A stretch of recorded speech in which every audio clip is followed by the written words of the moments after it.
On peut se tourner donc dans Matthieu 28. Matthieu 28 ce matin. On va beaucoup lire de passages ce matin, je vous préviens.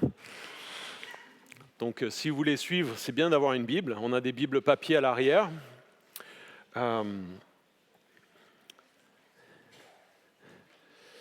Nous continuons donc notre étude à travers l'Évangile de Matthieu. Et les choses ont été bien coordonnées sans que je le prévoie vraiment. J'ai dû un petit peu raccourcir les choses à un moment donné.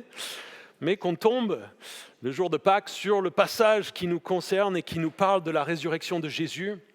Et aujourd'hui, pour nous en tant que chrétiens, nous nous réjouissons parce que Jésus-Christ est ressuscité.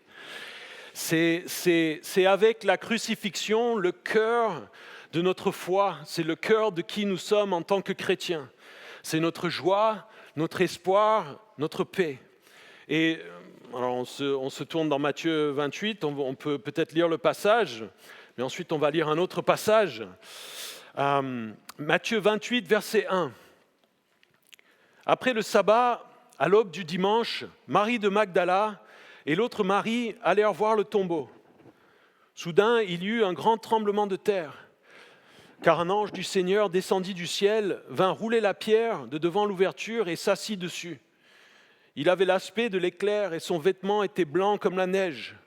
Les gardes tremblèrent de peur et devinrent comme morts. Mais l'ange prit la parole et dit aux femmes, « Quant à vous, n'ayez pas peur, car je sais que vous cherchez Jésus, celui qui a été crucifié. Il n'est pas ici, car il est ressuscité, comme il l'avait dit. Venez voir l'endroit où le Seigneur était couché, et ensuite allez vite dire à ses disciples qu'il est ressuscité. Il vous précède en Galilée, c'est là que vous le verrez. Voilà, je vous l'ai dit. » Elles s'éloignèrent rapidement du tombeau avec crainte et une grande joie, et elles coururent porter la nouvelle aux disciples. Et voici que Jésus vint à leur rencontre et dit, « Je vous salue. » Elles s'approchèrent, s'agrippèrent à ses pieds et se prosternèrent devant lui. Alors Jésus leur dit, « N'ayez pas peur. Allez dire à mes frères de se rendre en Galilée. C'est là qu'ils me verront. » Pendant qu'elles étaient en chemin, quelques hommes de la garde entrèrent dans la ville et annoncèrent au chef des prêtres tout ce qui était arrivé. Après s'être réunis avec les anciens pour tenir conseil, ceux-ci donnèrent une forte somme d'argent aux soldats avec cette consigne. « Dites que ces disciples sont venus de nuit voler le corps pendant que vous dormiez. Et si le gouverneur l'apprend, nous l'apaiserons et nous ferons en sorte que vous n'ayez pas d'ennui. » Les soldats prirent l'argent et se conformèrent aux instructions reçues. Et ce récit des événements s'est propagé parmi les Juifs jusqu'à aujourd'hui. Amen. Jésus est ressuscité. L'ange vient et leur dit, « Venez voir, il n'est pas là, il est ressuscité. » Et il dit à ces femmes, « C'était comme il vous l'avait dit. » Vous auriez dû le savoir. Et dimanche dernier, nous avons parlé de la crucifixion. Et j'ai mentionné le fait que la crucifixion était essentielle à notre foi et que la résurrection aussi. Et j'ai cité un passage d'Un Corinthiens 15.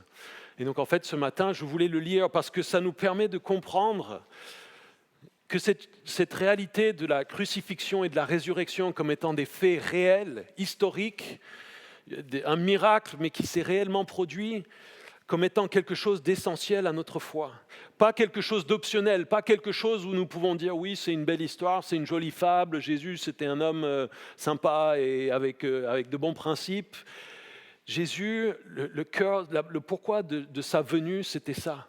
C'était mourir et ressusciter. Et s'il ne l'a pas fait, si les choses ne sont pas comme elles sont marquées dans nos Bibles, alors nous sommes dans l'erreur et nous trompons et Paul en parle. Et donc je voulais vous lire ce passage. Quelques personnes m'avaient posé la question dimanche dernier. Donc 1 Corinthiens 15, verset 1. « Je vous rappelle, frères et sœurs, l'évangile que je vous ai annoncé, que vous avez reçu et dans lequel vous tenez ferme. C'est aussi par lui que vous êtes sauvés, si vous le retenez dans les termes où je vous l'ai annoncé. Autrement, votre foi aurait été inutile. Je vous ai transmis avant tout le message que j'avais moi aussi reçu. Christ est mort pour nos péchés, conformément aux Écritures. Il a été enseveli et il est ressuscité le 3e jour, conformément aux Écritures. Ensuite, il est apparu à Céphas, puis aux 12. Après cela, il est apparu à plus de 500 frères et sœurs à la fois, dont la plupart sont encore vivants et dont quelques-uns sont morts. Ensuite, il est apparu à Jacques, puis à tous les apôtres, et après eux tous, il m'est apparu à moi aussi, comme à un enfant né hors terme. En effet, je suis le plus petit des apôtres, et je ne mérite même pas d'être appelé apôtre, parce que j'ai persécuté l'Église de Dieu. Mais par la grâce de Dieu, je suis ce que je suis, et sa grâce envers moi n'a pas été sans résultat. Au contraire, j'ai travaillé plus que tous, non pas moi toutefois, mais la grâce de Dieu qui est avec moi. Ainsi donc, que ce soit moi ou que ce soit eux, voilà le message que nous prêchons, et voilà aussi ce que vous avez cru. Donc Paul rappelle la base de l'évangile. Jésus est mort et ressuscité, et il est apparu à plein de personnes, et il leur dit, allez leur poser la question, ils sont encore vivants. Et verset 12, il leur dit, « Or si l'on prêche que Christ est ressuscité, comment quelques-uns parmi vous peuvent-ils dire qu'il n'y a pas de résurrection des morts ? S'il n'y a pas de résurrection des morts, Christ non plus n'est pas ressuscité. Et si Christ n'est pas ressuscité, alors notre prédication est vide, et votre foi aussi. Il se trouve même que nous sommes de faux témoins vis-à-vis de Dieu, puisque nous avons témoigné contre Dieu qu'il a ressuscité Christ. Or, il ne l'a pas fait si les morts ne ressuscitent pas. En effet, si les morts ne ressuscitent pas, Christ non plus n'est pas ressuscité. Or, si Christ n'est pas ressuscité, votre foi est inutile. Vous êtes encore dans vos péchés. Et par conséquent, ceux qui sont morts en Christ sont aussi perdus. Si c'est pour cette vie seulement que nous espérons en Christ, nous sommes les plus à plaindre de tous les hommes. Mais en réalité, Christ est ressuscité, précédant ainsi ceux qui sont morts.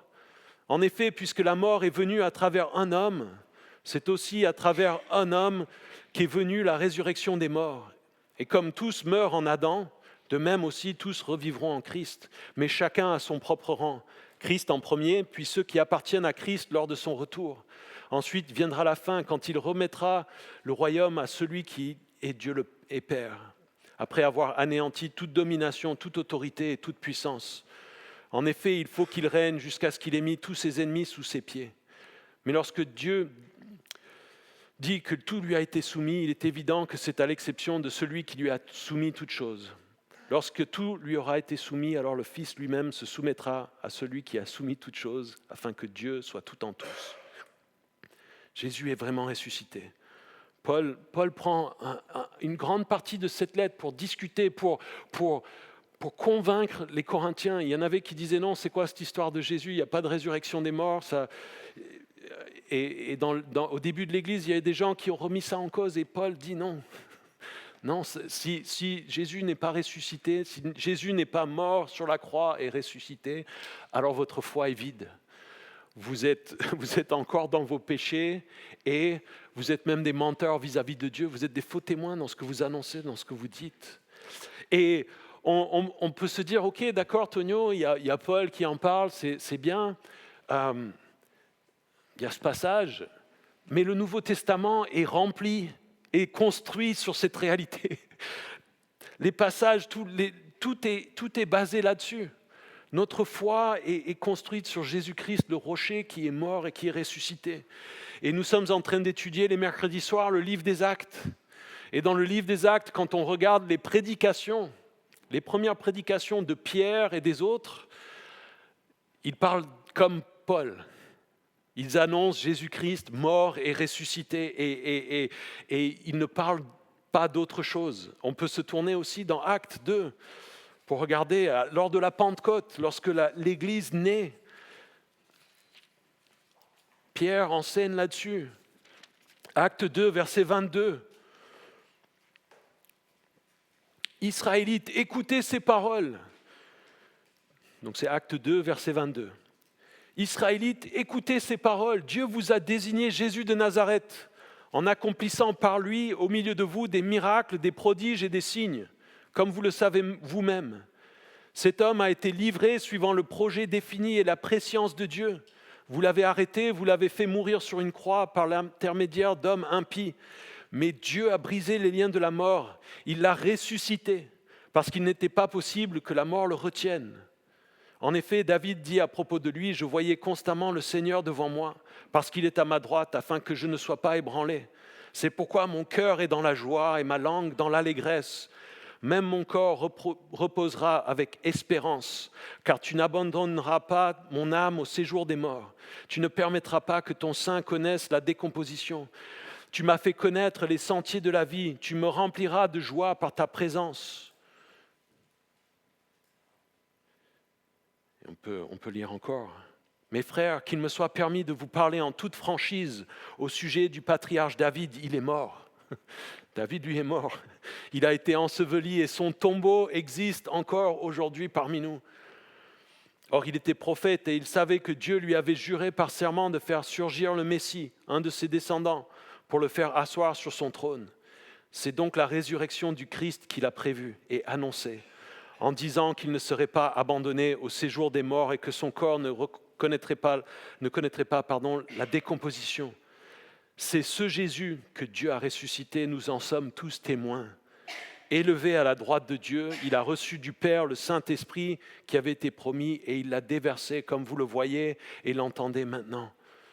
David, en effet, n'est pas monté au ciel, mais il a dit lui-même, « Le Seigneur a dit à mon Seigneur, assieds-toi à ma droite jusqu'à ce que j'ai fait de tes ennemis ton marchepied. » Que toute la communauté d'Israël sache donc avec certitude que Dieu a fait Seigneur et Messie ce Jésus que vous avez crucifié. Et ensuite, il est dit, après avoir entendu ce discours, ils eurent le cœur vivement touché. Et dire à Pierre et aux apôtres, « Frères, que ferons-nous » C'est le message de Jésus-Christ, mort et ressuscité, qui est annoncé. Et on ne va pas se tourner, mais dans Acte 3, Pierre enseigne de la même manière, à nouveau. Acte 3, les versets 12 à 16. Dans Acte 4, les versets 8 à 12, à nouveau. Dans Acte 5, 29 à 32, les mêmes choses sont répétées. Dans Acte 10, les versets 39 à 40. Dans Acte 13, il y a 2 passages. Dans Acte 26, et Paul en parle dans Romains encore, pas que dans Corinthiens. Et si on veut vraiment s'y arrêter sur le fait que Jésus est ressuscité, que c'est déclaré et annoncé par le Nouveau Testament comme étant quelque chose de vrai, on pourrait se tourner dans Galates, on a déjà lu 1 Corinthien, mais 2 Corinthiens aussi, Éphésiens, Colossiens, 1 Thessaloniciens, Hébreux, Pierre. Le Nouveau Testament ne peut pas ne pas parler de Jésus-Christ mort et ressuscité, parce que c'est le cœur de notre foi en tant que chrétien. Et on pourrait, peut-être un dernier petit passage à lire avant de regarder notre passage dans Matthieu. 2 Timothée 2, les versets 8 et 9. Timothée était un homme plus jeune que Paul et qui avait accompagné Paul, qui avait été formé par Paul. Et Paul lui envoie des lettres pour l'encourager et lui rappeler les choses qu'il devait faire. Et dans 2 Timothée 2, au verset 8, il dit « Souviens-toi de Jésus, le Messie ressuscité, issu de la descendance de David, conformément à l'évangile que je prêche et pour lequel je souffre, au point d'être enchaîné comme un malfaiteur. » Il lui dit, voilà, souviens-toi de Jésus-Christ, le Messie ressuscité. Ne l'oublie pas, il n'y a pas autre chose pour nous. Et nous allons nous tourner donc dans Matthieu pour regarder Matthieu 28, notre contexte, dans l'évangile de Matthieu plus précisément.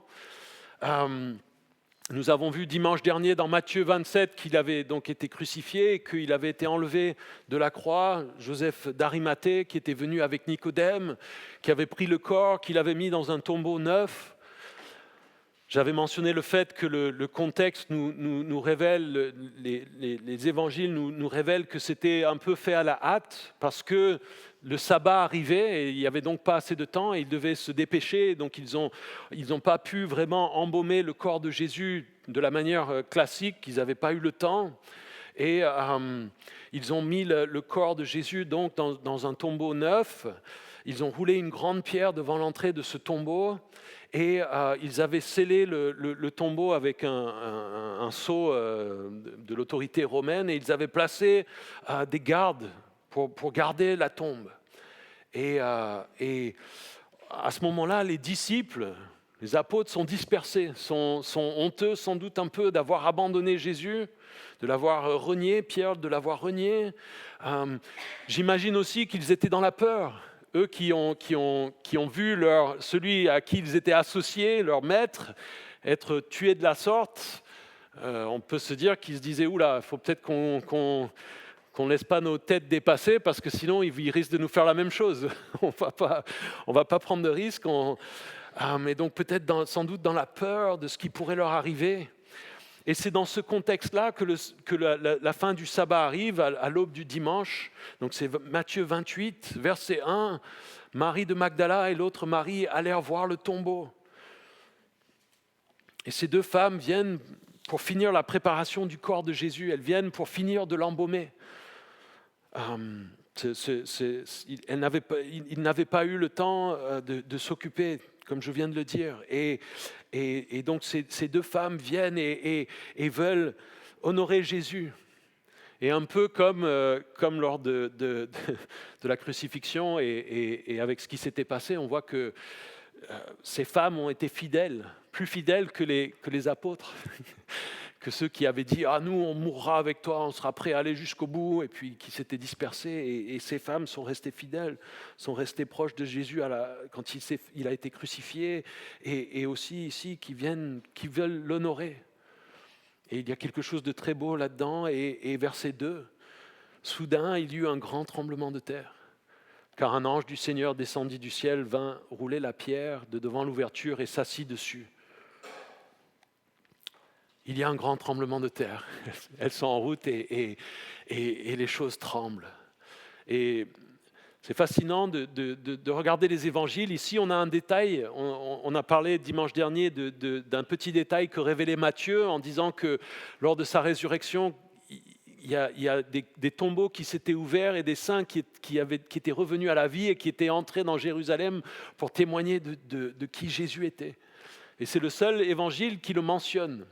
Et ici, ce tremblement de terre qui a lieu, il n'y a que Matthieu qui le mentionne. Et c'est fascinant de voir les 4 évangiles et de s'attarder dessus. Certains sont troublés, se disent pourquoi le récit n'est pas exactement le même.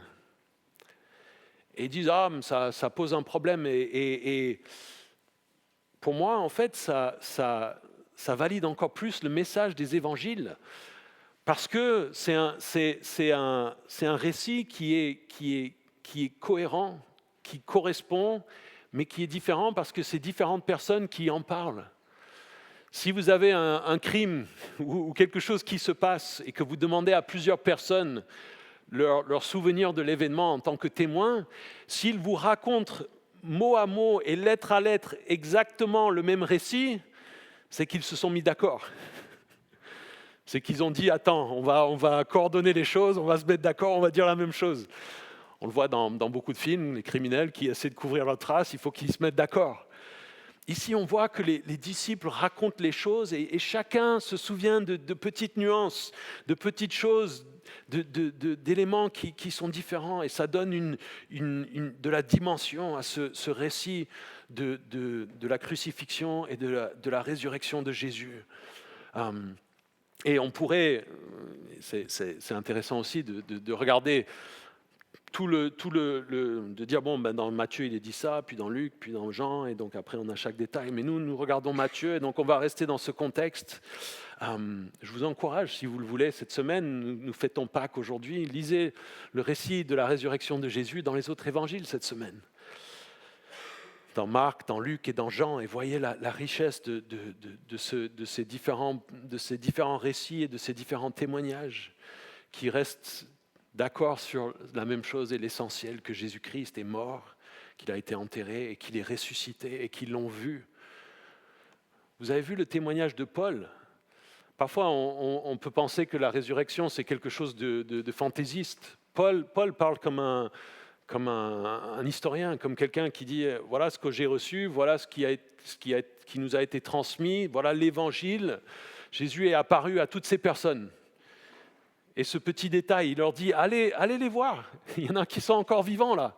Allez leur poser la question, ils vous le diront eux-mêmes, qu'ils ont vu Jésus ressuscité, si vous avez le moindre doute. » Et de la même manière, l'évangile de Luc, quand vous lisez le début de l'évangile de Luc, Luc, quand il raconte la vie de Jésus, il commence en disant « Je me suis soigneusement renseigné sur ces choses en allant parler aux personnes qui les ont vues eux-mêmes. » C'était un travail de journaliste d'investigation. Je suis allé chercher les détails et vérifier auprès des personnes. C'est fascinant et ça donne un poids et ça corrobore la réalité et la vérité de ce que Jésus-Christ a fait et de ce qu'il est mort et ressuscité. Et donc ici, il y a ce petit détail dans Matthieu, ce tremblement de terre qui a lieu lorsque l'ange descend et roule la pierre. Donc on ne sait pas si c'est un vrai tremblement de terre ou si c'est la pierre en se mouvant fait un peu secouer l'endroit où ils étaient. Peut-être qu'on voit que les gardes sont en panique complète. Peut-être que c'est un peu la confusion et la commotion qui est causée par l'apparition de cet ange au-dessus d'eux qui fait qu'ils se souviennent que c'était comme si tout tremblait. Et on a donc cet ange qui roule la pierre, qui s'assoit dessus. C'est un petit détail, je trouve, fascinant. Il y a quelque chose à la fois d'extraordinaire et de... On voit le verset 3, il avait l'aspect de l'éclair et son vêtement était blanc comme la neige. Et en même temps, on a l'impression, il roule, on se dit, il a donné une petite pichenette et la pierre est partie et puis il s'est posé dessus tranquillement. Ce petit détail me fait sourire parce que j'ai l'impression que c'est quelque chose de grandiose et qu'à la fois, l'ange, il est tranquille, il est posé, il vient de rouler la pierre et il s'assoit dessus tranquille, il est bien. Et le tombeau est ouvert, est grand ouvert.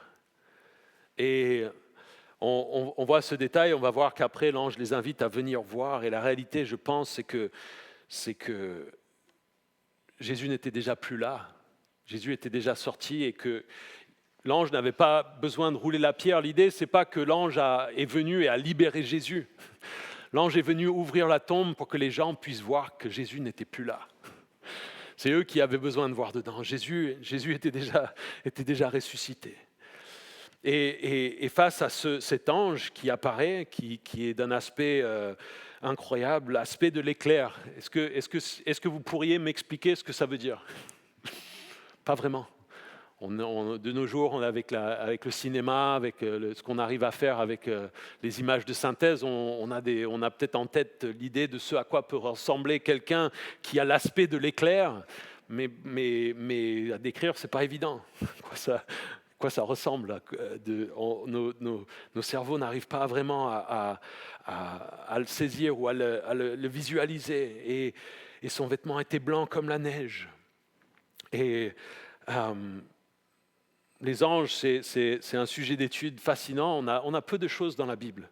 On sait que les anges existent, que c'est une réalité que la Bible nous présente, et il y a quelques bribes par-ci et par-là dans la Bible, et on peut aller chercher ces différentes choses et essayer d'en faire un système. Dans l'étude de théologie, on a l'étude des anges dans la Bible, mais on a peu de choses. Et ce qui est important, je pense, c'est de ne pas tomber dans l'erreur de trop se focaliser sur les anges. Les anges sont des messagers. Le cœur, l'important, c'est Jésus-Christ. C'est Jésus-Christ qui est ressuscité. Et parfois, on peut passer beaucoup de temps à se dire « Oh, les anges gardiens, comment ça se passe ?» et être focalisé là-dessus. Mais nous, notre Seigneur et notre Sauveur, c'est Jésus. Et les anges sont des messagers, sont des serviteurs de Dieu le Père et de Jésus-Christ. Et ils sont simplement là pour servir Jésus.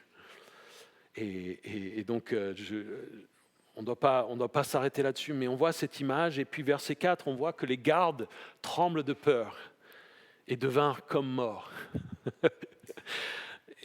Et là, je ne sais pas quelle image vous avez en tête aussi des gardes, mais l'idée, a priori, c'est que c'est des soldats romains professionnels. C'est a priori des hommes endurcis, aguerris à la guerre. Nous, peut-être vous dites, c'est quatre gars qui sont un peu lambda. Imaginez des soldats d'élite qui sont postés là, qui ont qui ont la responsabilité légalement de s'occuper de la tombe, qui étaient armés, qui étaient là, c'était leur travail. Si jamais quelque chose se passait et que la personne, la tombe qu'ils devaient garder était ouverte ou qu'il y avait plus le corps, ils étaient sous la menace de la peine de mort. S'ils s'endormaient, normalement les gardes, les soldats romains, il y avait des règles très strictes. S'ils s'endormaient lorsqu'ils devaient tenir la garde, ils étaient exécutés. C'était la peine de mort tout de suite. Et ces hommes qui sont des soldats professionnels, face à cet ange, ils sont absolument terrifiés. Ils s'évanouissent de peur. C'est fou. Et c'est d'autant plus fou que l'ange ne semble pas faire quoi que ce soit de menaçant vis-à-vis d'eux. Et peut-être il n'est pas venu avec son épée leur faire ah et puis non, ils sont restés. Il a roulé la pierre, il s'est assis dessus et il est là. On n'a même pas l'impression qu'il se soucie de la présence des gardes, mais juste de le voir, ils s'évanouissent de peur. La présence sans doute d'une pureté parfaite de cet ange impressionne et intimide ces soldats de métier. Et ça aussi c'est fascinant. Et on se dit, si on s'arrêtait là, on pourrait être inquiet et se dire, oh là, c'est quoi cet ange? Mais on voit, verset 5, que l'ange prit la parole et dit aux femmes, quant à vous, n'ayez pas peur. Eux, ils peuvent avoir peur, c'est bon. Ils ont raison d'avoir peur. Mais vous n'ayez pas peur, car je sais que vous cherchez Jésus, celui qui a été crucifié. Il n'est pas ici car il est ressuscité, comme il l'avait dit. Venez voir l'endroit où le Seigneur était couché et allez dire aux disciples qu'il est ressuscité. Il vous précède en Galilée, c'est là que vous le verrez. Voilà, je vous l'ai dit. Ce voilà, je vous l'ai dit, je le trouve fascinant. Il avait une mission. Il était missionné, l'ange. Il dit, c'est bon, j'ai fait mon travail, je vous l'ai dit. C'est bon, on est bon. Et ici, on voit, il dit, n'ayez pas peur. Mesdames, n'ayez pas peur. Il y a une douceur et une bienveillance dans ces mots. Je me dis que ce sera intéressant de rencontrer des anges au ciel. Peut-être qu'on aura l'occasion de discuter avec eux, d'avoir leur avis sur les choses, leur retour sur les choses qui se sont produites dans l'histoire. Ici, il leur dit, n'ayez pas peur. Il n'est pas ici, il est ressuscité, comme il l'avait dit. C'est la première fois que des personnes entendent que Jésus-Christ est ressuscité. Et elles entendent dire ce qu'elles ne pensaient pas entendre. Elles étaient venues pour embaumer le corps. Elles étaient sans doute encore tristes. Elles étaient dans la peine de se dire, notre Jésus que nous aimons, nous allons devoir venir nous occuper du corps. Et puis cet ange et ces mots, Jésus n'est pas dans la tombe, il est ressuscité, il est vraiment ressuscité, il vit. Et Jésus et sa résurrection, il y a plus que le simple fait de revenir à la vie. Il y avait des gens dans la Bible, dans le récit biblique, il y a des récits de personnes qui sont ramenées à la vie. Il y a Lazare, on connaît Lazare même dans la culture commune, dans Jean 11. Dans l'Ancien Testament, il y a d'autres passages, il y a le fils de la veuve au jour d'Élisée, dans 1 Roi 17. La différence, c'est que ces personnes-là étaient mortes, avaient été ressuscités, ramenés à la vie, mais n'étaient vivants que dans un sens de la chair et étaient ensuite, avaient été à nouveau décédés dans leur vie terrestre, dans leur vie dans la chair. Jésus est le premier à ressusciter pour ne plus jamais mourir. Il est ressuscité dans un corps nouveau. Et dans le passage de Matthieu, il y a peu de détails. Dans les autres récits, il y a un peu plus de détails. Et il y a l'idée qu'il a un corps nouveau. et qui est d'une nature différente, qui ressemble à nos corps, les corps que nous avons actuellement, mais qui en même temps est parfaitement adapté à l'éternité. Et il y a quelque chose là que nous ne comprenons pas, que la Bible nous annonce, mais que nous ne savons pas. Mais il est le premier, Jésus est le premier à vraiment pleinement ressusciter pour une vie nouvelle. Et ce qu'il y a, c'est que nous croyons en tant que chrétiens, et la Bible nous annonce et nous déclare que Jésus est encore ressuscité. Il est vivant aujourd'hui. Il n'est plus mort après cette résurrection et qu'il est monté au ciel. Il a été enlevé au ciel et il continue à régner au ciel en tant qu'homme ressuscité dans ce corps qu'il a encore et en même temps étant pleinement Dieu.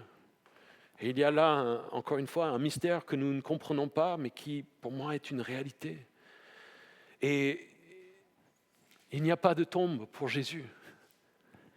Il n'est pas là. Jésus est ressuscité. C'est beau, et je n'ai pas encore eu l'occasion d'aller à Jérusalem et d'aller visiter ces endroits où on pense que c'était peut-être la tombe en question et de voir moi-même que la tombe est vide aussi encore. Mais la réalité, c'est que nous, en tant que chrétiens, nous n'avons pas à aller voir des tombes.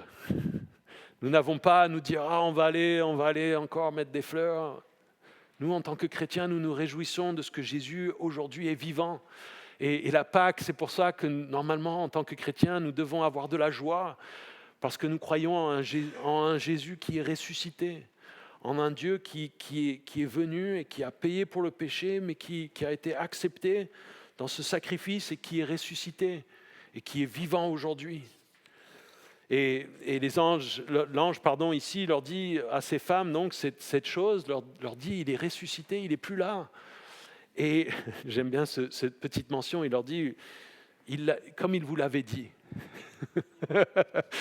C'est une jolie petite note. J'aime bien que Matthieu l'ait gardé dans l'évangile, on voit qu'ils l'ont gardé. Et il leur dit, voilà, vous pensiez venir trouver le corps et embaumer le corps, mais il vous avait dit qu'il allait ressusciter. Et comme il vous l'avait dit, il n'est pas là. Pourquoi vous êtes étonnés ? Et il a fait ce qu'il avait promis. Et l'ange leur rappelle que, voilà, simplement, c'est ce à quoi vous deviez vous attendre. C'était ce qu'il avait dit. Et puis, cette invitation, là aussi, avec une grande douceur. Venez voir, là où il était couché. Vous qui avez vu, et c'est fascinant aussi ici, des fois on peut se dire, peut-être qu'ils se sont trompés de tombe. Ils sont allés dans une autre tombe. Et il y avait un autre ange et d'autres gardes. Tout ça s'est passé, mais ce n'était pas la bonne tombe. Ils se sont trompés. Non, c'était les femmes qui étaient venues, qui avaient vu l'endroit où Jésus avait été enterré. C'est les mêmes dans le récit précédent, dans Matthieu 27, qui sont au courant. Et encore une fois, la tombe était neuve, l'endroit était connu, les gardes étaient postés devant, il y avait un sceau sur la pierre pour pas qu'on puisse... Il y avait des éléments et donc l'ange qui leur dit, venez voir, vous avez vu où il a été mis, maintenant venez voir qu'il n'est plus là. Et dans les autres récits, on apprend qu'il y a même les bandelettes et les éléments de lin qui étaient autour de son corps qui restent là. Et encore une fois, je crois que la pierre a surtout été roulée pour que nous, en tant qu'êtres humains, nous puissions voir que la tombe était vide et que Jésus, en réalité, était plus là. Et dans Jean 20, encore une fois, dans cette idée de corps de résurrection que Jésus a lorsqu'il est vraiment ressuscité, dans Jean 20, il y a un récit qui semble indiquer qu'il peut passer les obstacles physiques sans problème. Et que donc la pierre, la tombe, ce n'est plus un problème pour Jésus. Et dans 1 Corinthiens 15, le passage que nous avons lu où Paul nous parle de la résurrection, de la foi et de l'importance de la résurrection pour la réalité de la foi chrétienne, il parle dans le passage qui suit, dans 1 Corinthiens 15, les versets 35 à 58, de la réalité aussi de cette idée d'un corps spirituel que nous allons recevoir, un corps ressuscité différent de celui que nous avons. Et si on veut s'arrêter aussi sur le sens de la résurrection, pourquoi est-ce important que Jésus soit ressuscité? Si on dit que il est mort et que son sacrifice a été accepté, Que veut dire la résurrection ? Pour moi, simplement, c'est l'indication que le paiement pour les péchés, le sacrifice que Jésus a offert, sa vie, que la résurrection, c'est la preuve que ce paiement a été accepté par Dieu le Père comme étant suffisant pour ce pourquoi il voulait payer. La résurrection, c'est un peu le reçu qui prouve que le paiement a été accepté. C'est un peu peut-être un encouragement pour vous si vous voulez penser à Jésus plus, quand la prochaine fois que vous êtes à la caisse et que dans un magasin que vous payez avec votre carte bancaire, il y a le sacrifice, vous essayez de vous mettez votre code, vous sacrifiez votre carte bancaire et à un moment donné, la machine dit c'est bon, payé, réglé, fini, terminé, vous pouvez partir. La résurrection, c'est ça. Jésus a offert son corps, le prix a été payé et il attendait de la réponse, on attendait de voir si Dieu le Père allait dire oui c'est bon, ça a été payé, ça a été réglé, c'est fait, c'est terminé, ok. Et la résurrection de Jésus, c'est la confirmation. Dieu qui dit oui, il n'est plus mort, comme son sacrifice a été parfaitement accepté, comme Jésus a pleinement accompli ce paiement pour le péché, il n'avait plus à mourir. Comme nous avons à mourir en tant qu'êtres humains, nous sommes encore dans nos corps de chair, nous luttons encore avec le péché. Nous, en tant que chrétiens, nous sommes sauvés, une nouvelle créature spirituellement, mais Jésus, comme il avait parfaitement vécu, comme son sacrifice a été parfaitement et pleinement accepté, il n'avait pas à mourir. Il a eu le privilège d'être le premier à ressusciter pleinement. Et donc le sens de la résurrection, c'est que le paiement est accepté, que le péché est vaincu, que la mort est vaincue, que ces choses-là qui régnaient jusque-là ne règnent plus, ne dominent plus et n'ont plus le dernier mot. Et Paul en parle dans Romains, on lira un passage dans Romains après. Mais ça devrait nous remplir de joie. Et encore une fois, Paul dans 1 Corinthiens, il nous le dit, soit Jésus n'est pas vraiment ressuscité, alors on est les plus à plaindre des hommes. D'une certaine manière, il nous dit, alors en fait c'est triste. Si Jésus n'est pas ressuscité, c'est triste, mais il dit, mais en réalité, Jésus est ressuscité. Et donc, nous ne sommes pas les plus à plaindre, mais au contraire, nous devrions être ceux qui nous réjouissons le plus de ce que Jésus est vivant. Et l'ange, il continue ici, il dit, voilà, il est pas là, il est ressuscité. Voyez, et maintenant, allez le dire aux disciples, allez leur apporter la nouvelle.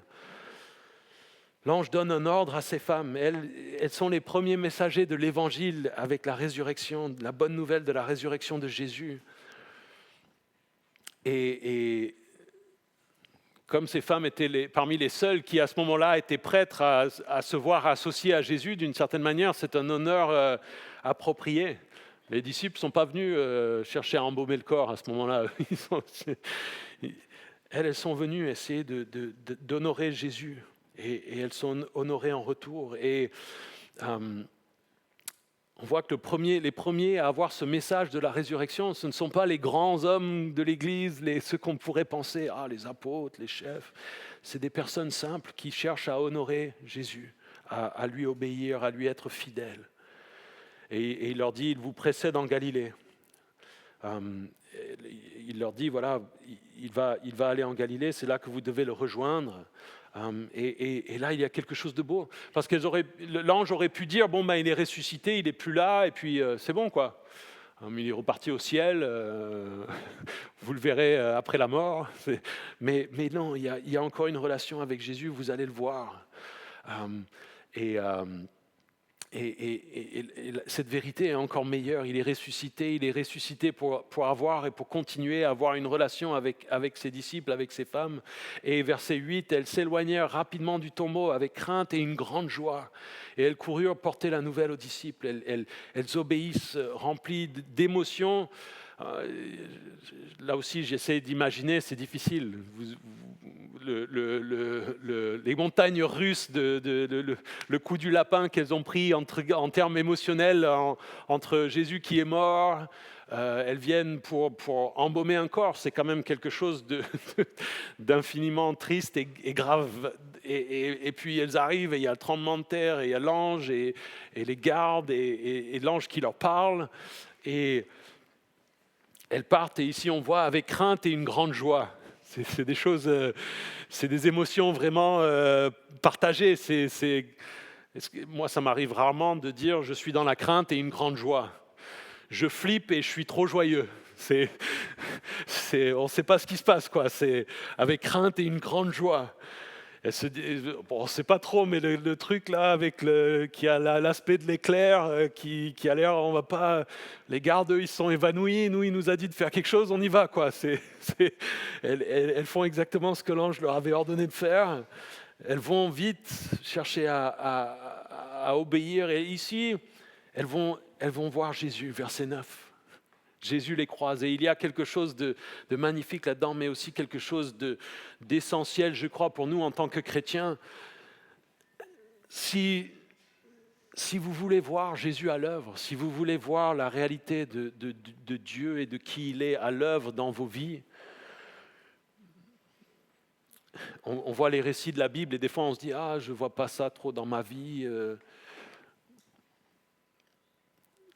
Ce qu'on voit dans la Bible, c'est que les gens, c'est quand ils obéissent à Dieu de tout leur cœur et avec zèle, qu'ils voient Dieu à l'œuvre, qu'ils rencontrent Jésus dans les circonstances et dans la réalité de ce qui se passe dans leur vie. Si vous voulez voir Dieu à l'œuvre, si vous voulez voir des choses se passer, demandez à Dieu ce qu'il veut de votre vie, de ce qu'il veut de votre part et obéissez. Témoignez de Jésus autour de vous. On va voir dimanche prochain que Jésus donne une mission aux chrétiens, d'être des témoins et de faire des disciples.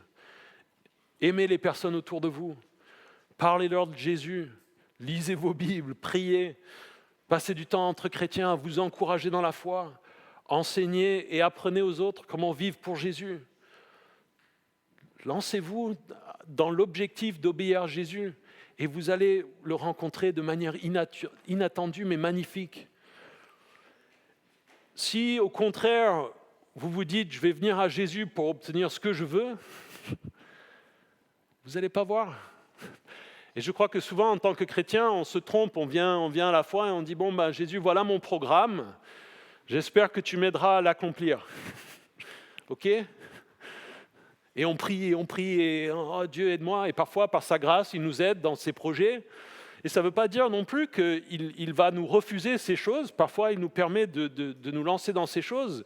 Mais en tant que chrétien, quand on parle de Jésus, on utilise les mots maître et seigneur. Ça veut dire qu'on est des disciples et des esclaves. Cette réalité, c'est que nous venons au maître ou au seigneur et on dit « qu'est-ce que toi tu veux ?» Et si on vient et qu'on pose cette question-là, moi, je vois dans la Bible que les disciples qui le font, et je le vois dans ma vie, les expériences les plus fortes que j'ai vécues avec Dieu, c'était les moments où j'étais vraiment à dire « Jésus, je cherche à t'obéir et à faire ce que tu veux, pas ce que je veux ». Et je l'ai vu dans la vie de beaucoup de personnes que je connais qui s'engagent pour le Seigneur et que ce soit dans une carrière classique, pas de ministère forcément, que ce soit dans des choses, on va dire, pour Dieu ou pas de manière explicite, mais qui disent « Jésus, ce que j'ai, voilà, je veux t'obéir ». Ces personnes-là ont une relation et une expérience de Dieu qui est riche et qui est incroyable. Et ici, les femmes, pour moi, elles obéissent. Elles courent, elles sont en train de donner tout ce qu'elles sont pour obéir, et voici que Jésus vint à leur rencontre et leur dit « Je vous salue ». Et c'est une salutation toute simple, c'est « Salut, ça va ? Oh, vous allez bien ?» Et elles s'approchent et elles s'agrippèrent à ses pieds et se prosternèrent devant lui. Pour attraper les pieds, il faut être quand même assez bas. Donc on a l'impression de se prosterner devant lui, c'est compris dans l'action. Elles voient Jésus, elles se sentent comme poussées. Le réflexe, c'est de le louer, de l'adorer, en se mettant à genoux devant lui. Et là aussi, 1 heure plus tôt, elle pensait qu'il était mort, qu'elle venait s'occuper de son corps inanimé. Et là, tout est gagné, tout est différent. Jésus est ressuscité. Il est vraiment ressuscité.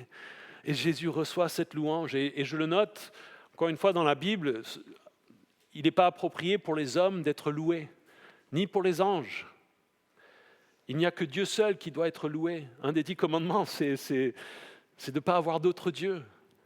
Et ici, si Jésus n'est pas Dieu, il y a un problème, ça aurait été un péché de l'adorer de cette manière-là, mais puisque Jésus est Dieu, il est bon et approprié pour elle de le louer ainsi, de l'adorer ainsi. Et Jésus leur dit, j'aime bien le verset 10 encore une fois, comme l'ange, il leur dit, n'ayez pas peur, n'ayez pas peur, allez dire à mes frères de se rendre en Galilée, c'est là qu'ils me verront. Il répète la même chose que l'ange, il les rassure, puis il leur dit d'aller prévenir les disciples pour qu'ils retournent en Galilée. Pour se rappeler le contexte, ils sont maintenant à Jérusalem, qui était au sud, et la Galilée, c'est au nord du pays, donc il y avait un voyage à faire, il fallait voyager pour remonter en Galilée, pour aller là où Jésus voulait qu'ils se rendent. L'épisode où Jésus rencontre les disciples sur la plage et restaure Pierre se passe sur la mer de Galilée, c'était plusieurs jours de marche pour retourner à cet endroit, donc nous on est un petit peu, il faut aller en Galilée, ok, Non, c'était un voyage, il fallait obéir, il fallait faire quelque chose. Et Jésus leur dit, allez dire à mes frères de se rendre en Galilée, c'est là qu'ils me verront.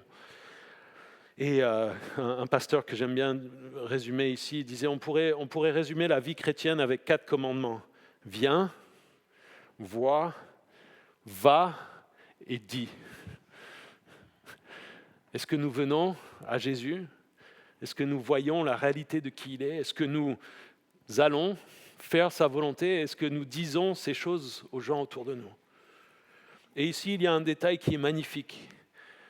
Comment il parle des disciples qui venaient de l'abandonner 3 jours plus tôt ?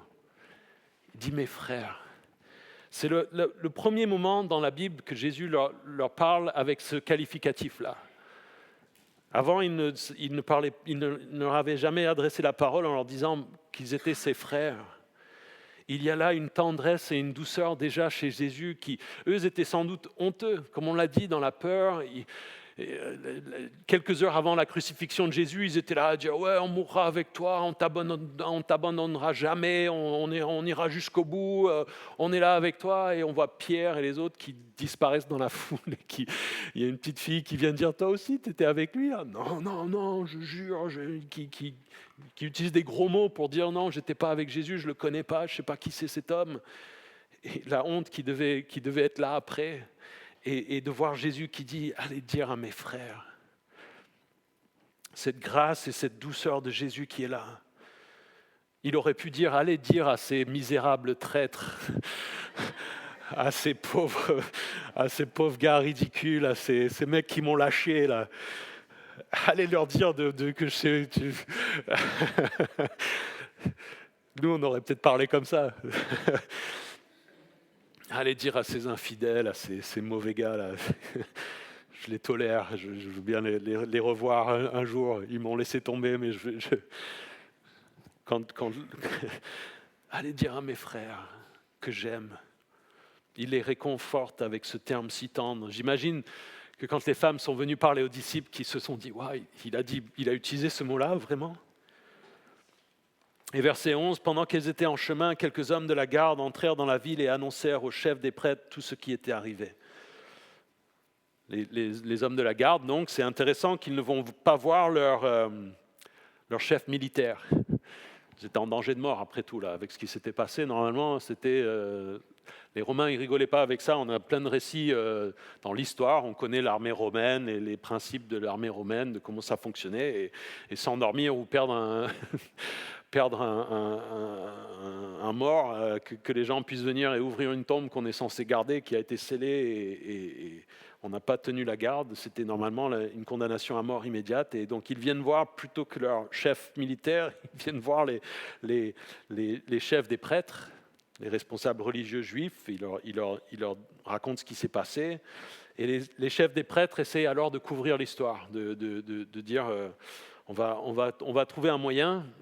Eux, ils essaient d'accorder leur histoire, ce qu'ils vont raconter. Et donc, verset 12, on voit, après s'être réunis avec les anciens pour tenir conseil, ceux-ci donnèrent une forte somme d'argent aux soldats, avec cette consigne: dites que ces disciples sont venus de nuit voler le corps pendant que vous dormiez. Et si le gouverneur l'apprend, nous l'apaiserons et nous ferons en sorte que vous n'ayez pas d'ennui. Les soldats prirent l'argent et se conformèrent aux instructions reçues, et ce récit des événements s'est propagé parmi les Juifs jusqu'à aujourd'hui. Et on voit la dureté, la noirceur de cœur de ces dirigeants religieux juifs, parce que là, ils sont confrontés, ce que viennent leur raconter les gardes, c'est la tombe est vide, il y a un ange qui est apparu, il nous a dit que Jésus est ressuscité comme il avait dit. Eux savaient que Jésus avait annoncé ça par avance. Et leur réaction face à la vérité, c'est de dire on va rejeter ça et on va essayer d'empêcher que cette vérité puisse être annoncée aux autres. Et ça fait penser à plusieurs passages où Jésus leur parle. Dans Matthieu 15, verset 14, en parlant des chefs religieux juifs, il dit « Laissez-les, ce sont des aveugles qui conduisent des aveugles. Si un aveugle conduit un aveugle, ils tomberont tous les deux dans un fossé. » Et dans Matthieu 23, 13, « Malheur à vous, spécialistes de la loi et pharisiens hypocrites, parce que vous fermez aux hommes l'accès au royaume des cieux, vous n'y entrez pas vous-même et vous ne laissez pas entrer ceux qui voudraient. » La dureté de leur cœur. Ils ont entendu la vérité, la réalité de Jésus ressuscité. Nous, aujourd'hui, on peut pas, c'était il y a longtemps.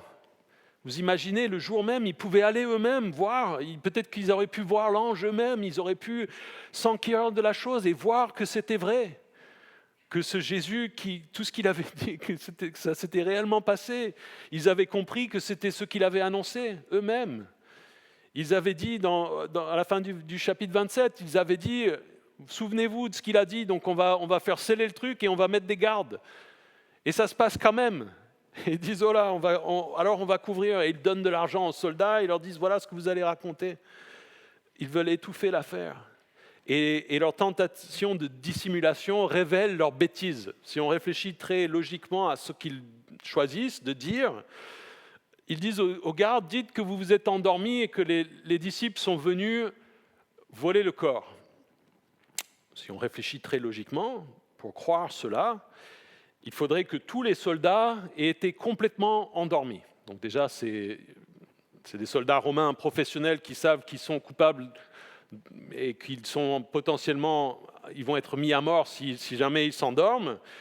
Il faudrait qu'ils s'endorment tous. Donc déjà, on se dit, si on vous dit faites ceci, sinon vous êtes condamné à mort, restez debout cette nuit, sinon on vous tue. Je pense qu'on va trouver le moyen de rester réveillé. Surtout s'ils sont plusieurs, il faudrait qu'ils se soient tous endormis. Et il faudrait qu'ils se soient endormis si profondément, tous, qu'un groupe de personnes ait pu venir rouler une pierre immense qui nécessitait le travail de plusieurs hommes, un truc difficile à bouger, et il faudrait qu'ils soient venus et qu'ils aient fait tout ça avec le bruit que ça implique, sans que les soldats ne se réveillent. Et puis le dernier point, qui est le plus absurde, c'est que s'ils dormaient si profondément, comment pouvaient-ils savoir qui avait enlevé le corps ? On est d'accord ou pas ? Il y a un trou logique énorme dans cette chose-là. Si vous dormez à point fermé, que quelqu'un vient chez vous et vole quelque chose, en toute logique, vous ne pouvez pas savoir qui est venu chez vous voler sinon vous vous réveillez. Et les soldats, dans leur cas, ils se réveillent, ils ont leurs armes et ils s'occupent des voleurs. C'était leur travail. Un commentateur du nom de Clark le résume simplement, il dit « Voilà qui est un véritable amas d'absurdité ». Et malheureusement, ce récit, Matthieu dit, ce récit est présent parmi les Juifs jusqu'à aujourd'hui. Et ça fait partie des discussions jusqu'à aujourd'hui, on voit, mais encore une fois, quand on lit le livre des Actes, si les dirigeants religieux juifs qui étaient opposés à l'Église avaient voulu éteindre l'histoire, ils auraient pu produire le corps si Jésus était encore mort, ou d'autre part, les disciples, si Jésus était vraiment mort et que c'est eux qui avaient volé le corps de Jésus, c'est peu probable qu'ils aient été tellement convaincus de la résurrection de Jésus qu'ils aient été prêts, tous, sauf un, à mourir pour cette réalité-là. Ils sont tous morts parce qu'ils étaient convaincus de cette réalité-là. Et on voit le récit de Paul qui nous dit, c'est pas juste les 12 là, qui ont concocté une histoire ensemble. Il est apparu à Pierre, aux 12, à 500 personnes à la fois. ils sont encore vivants, allez leur poser la question, c'est pas des bêtises. On n'est pas dans un récit, les gens essayent de dire c'est quoi ce récit, on va dire que c'est un peu... Évidemment, la résurrection, c'est un miracle, et pour nous, en tant qu'êtres humains, on se dit c'est vraiment. Et les gens donc ont cette objection. Mais la Bible nous le présente comme un fait historique, une réalité. Et Paul le dit, si ce n'est pas vrai, alors notre foi est vide. Et donc nous, en tant que chrétiens, nous devons, à un moment donné, dire je le crois. Nous l'avons chanté. Est-ce que nous le croyons vraiment ? Est-ce que nous acceptons simplement le fait de la vérité, de la réalité du message biblique, même si ça nous dépasse et qu'on n'a pas une explication scientifique détaillée sur certaines choses ?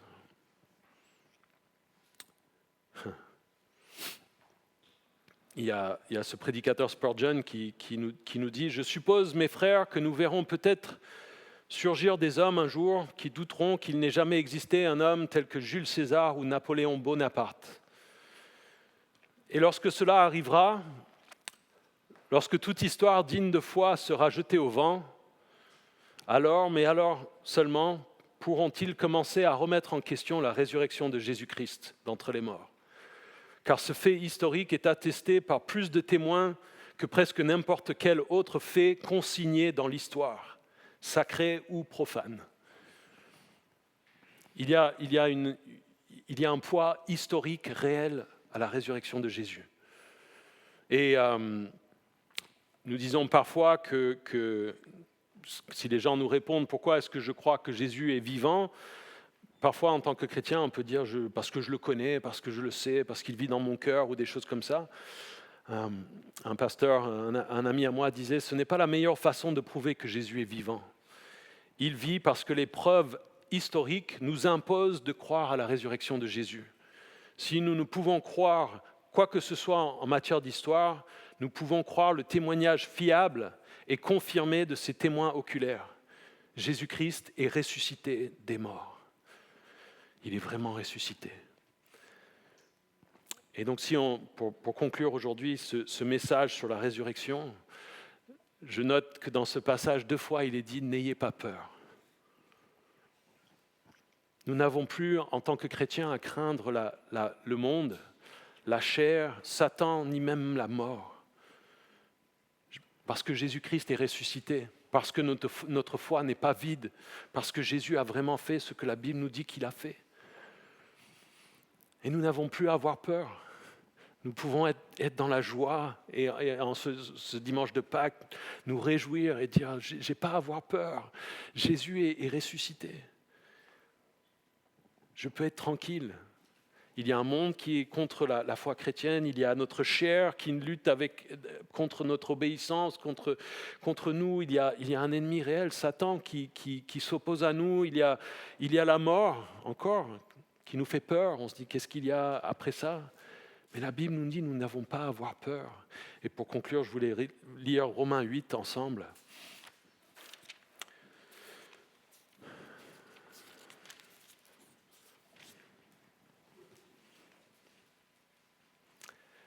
Romains 8, verset 1. « Il n'y a donc maintenant aucune condamnation pour ceux qui sont en Jésus-Christ, qui ne vivent pas conformément à leur nature propre, mais conformément à l'Esprit. En effet, la loi de l'Esprit qui donne la vie en Jésus-Christ m'a libéré de la loi du péché et de la mort. Car ce qui était impossible à la loi, parce que la nature humaine la rendait impuissante, Dieu l'a fait. Il a condamné le péché dans la nature humaine en envoyant à cause du péché son propre Fils dans une nature semblable à celle de l'homme pécheur. Ainsi, la justice réclamée par la loi est accomplie en nous qui vivons, non conformément à notre nature propre, mais conformément à l'Esprit.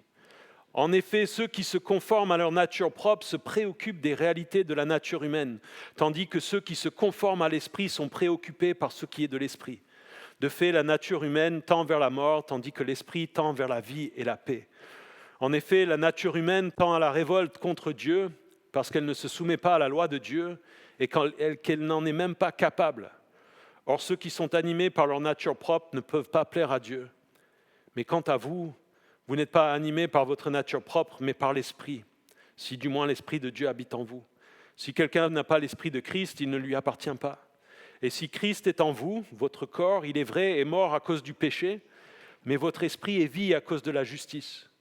Et si l'esprit de celui qui a ressuscité Jésus habite en vous, celui qui a ressuscité Christ rendra aussi la vie à votre corps mortel par son esprit qui habite en vous. Ainsi donc, frères et sœurs, nous avons une dette, mais pas envers notre nature propre, pour nous conformer à ses exigences. Si vous vivez en vous conformant à votre nature propre, vous allez mourir.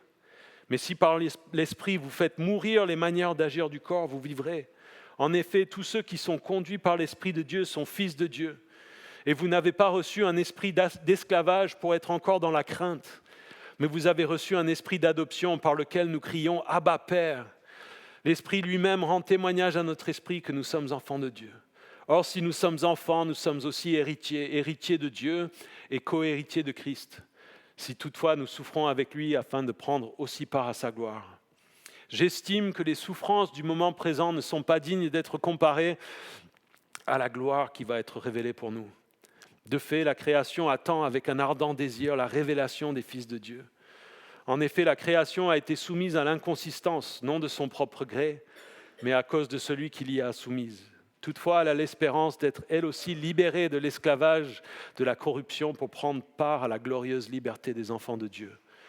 Or, nous savons que jusqu'à maintenant, la création tout entière soupire et souffre les douleurs de l'accouchement. Et ce n'est pas seulement elle qui soupire, mais nous aussi, qui avons pourtant dans l'esprit un avant-goût de cet avenir. Nous soupirons en nous-mêmes en attendant l'adoption, la libération de notre corps. En effet, c'est en espérance que nous avons été sauvés. Or, l'espérance qu'on voit n'est plus de l'espérance. Ce que l'on voit, peut-on l'espérer encore ? Mais si nous espérons ce que nous ne voyons pas, nous l'attendons avec persévérance. De même, l'Esprit aussi nous vient en aide dans notre faiblesse. En effet, nous ne savons pas ce qu'il convient de demander dans nos prières, mais l'Esprit lui-même intercède pour nous par des soupirs que les mots ne peuvent exprimer. Et Dieu, qui examine les cœurs, sait quelle est la pensée de l'Esprit, parce que c'est en accord avec lui qu'il intercède en faveur des saints. Du reste, nous savons que tout contribue au bien de ceux qui aiment Dieu, de ceux qui sont appelés conformément à son plan. En effet, ceux qu'il a connus d'avance, il les a aussi prédestinés à devenir conformes à l'image de son Fils, afin que celui-ci soit le premier-né d'un grand nombre de frères. Mes frères, c'est le premier-né d'entre les frères. Ceux qu'il a prédestinés, il les a aussi appelés. Ceux qu'il a appelés, il les a aussi déclarés justes. Et ceux qu'il a déclarés justes, il leur a aussi accordé la gloire. Que dirons-nous donc de plus ? Si Dieu est pour nous, qui sera contre nous ? Lui qui n'a pas épargné son propre Fils, mais l'a donné pour nous tous, comment ne nous accordera-t-il pas aussi tout avec lui ? Qui accusera ceux que Dieu a choisis ? C'est Dieu qui les déclare justes. Qui les condamnera ? Jésus-Christ est mort, bien plus, il est ressuscité et il est à la droite de Dieu et il intercède pour nous. Qui nous séparera de l'amour de Christ ? Serait-ce la détresse, l'angoisse, la persécution, la faim, le dénuement, le danger ou l'épée ? De fait, il est écrit, c'est à cause de toi qu'on nous met à mort à longueur de journée, qu'on nous considère comme des brebis destinées à la boucherie. Au contraire, dans tout cela, nous sommes plus que vainqueurs grâce à celui qui nous a aimés.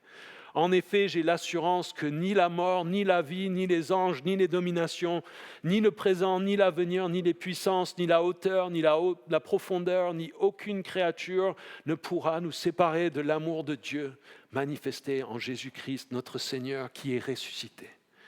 Il est vraiment ressuscité. Prions.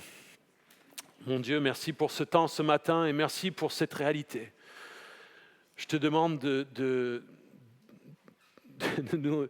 nous aider, Seigneur, à le croire pleinement et vraiment et que ça transforme nos vies, que cette réalité nous change, que tu nous changes par ton esprit, que nous soyons de ceux qui obéissent, Seigneur, et qu'en t'obéissant, nous fassions l'expérience de la réalité de ta présence dans nos vies, Seigneur. Que tu es bon, nous qui sommes plutôt comme les disciples, Seigneur, des pécheurs honteux, faillibles, imparfaits, Seigneur, tu nous considères comme tes frères à cause de ce que tu as fait. Et tu nous dis, n'ayez pas peur, je suis ressuscité, je suis avec vous. Que cette réalité, que cette vérité soit notre joie aujourd'hui, Seigneur, et pour le reste de nos vies. En ton nom nous prions. Amen.